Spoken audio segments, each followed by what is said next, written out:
There is a 1 week break between now and even more GCSE and A-level exams, so I'm making a video to tell you exactly what to do during that week to maximize the amount of revision that you can possibly do. So let's get straight into it. The first and absolutely crucial thing you need to do is plan your holiday. It's currently Saturday when I'm filming this, and I have planned my entire half-term holiday to make sure that I get rid of all my deadlines, all my homework, everything that comes with revision, as well as doing the maximum amount of revision that I can do during this holiday. It's crucial that you plan out every single day so that you don't start a day not knowing what to do. One thing I find really useful is over planning. This is where for each day you give yourself a huge amount of things to do. Now, finishing this amount of stuff is really unrealistic, like it's probably impossible. But if I do end up finishing that would be great. I would have done way more revision than I should have been able to do. But if I am not able to finish it, then I can just say, oh, I overplanned, so I shouldn't have been able to finish it anyways. So either way, you don't feel sorry for yourself, or you don't feel too guilty that you haven't done as much as you should have, because as long as you're getting those tasks done, in the end, you will have done a good amount. The second thing that you should do is to focus on practice. Now, the first half of most of your papers, well, at least for GCSE, have already gone by, so hopefully you already know a lot of the content that you need to do for the second half of the papers. If you don't, yeah, maybe spend your time going over some content, but mostly I need you to practice. Doing things like practice papers, past papers, predicted papers is the stuff that you should do in this week right now, because it's all about exam prep now. Exams are right across the corner.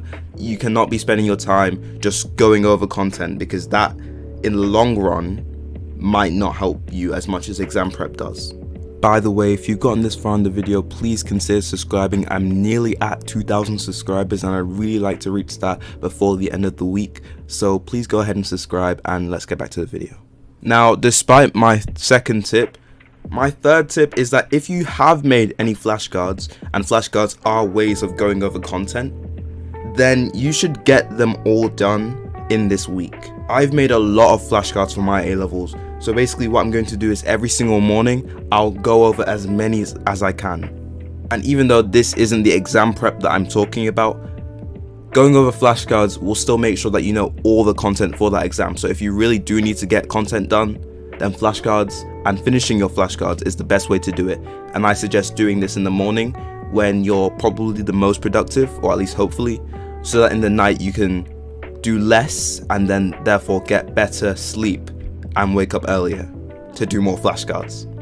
My fourth tip is to make sure you cover every single one of your subjects in this 1 week. When I had my GCSEs, I saw so many people only going through the 3 or 4 subjects they had as soon as they got back for GCSEs.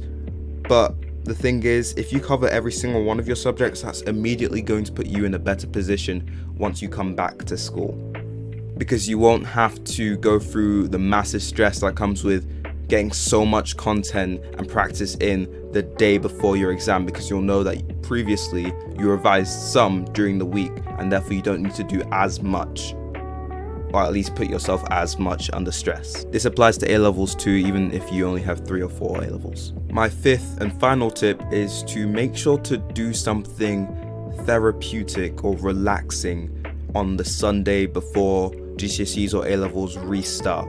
Now, I'm not saying you shouldn't do any revision on that Sunday. No, please definitely do some revision, but sometime in that day, please make sure you do something relaxing, because as soon as you're thrown back into exam season, it won't be a good idea to still have the stresses of having done so much revision the last week and then having to continue doing that.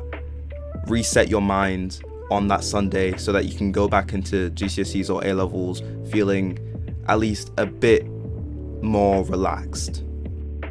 Those are all my tips for what you should do this coming week. Make sure you use it to the best of your ability, because you do not want to waste it. You don't want to get to the end of the week and feel like you haven't done anything. That is the worst case scenario. just do something. The over planning will definitely help you to feel like you have done something over this holiday, even if you don't do that much. So good luck, and I'll see you in the next video. Make sure to like and subscribe. Goodbye.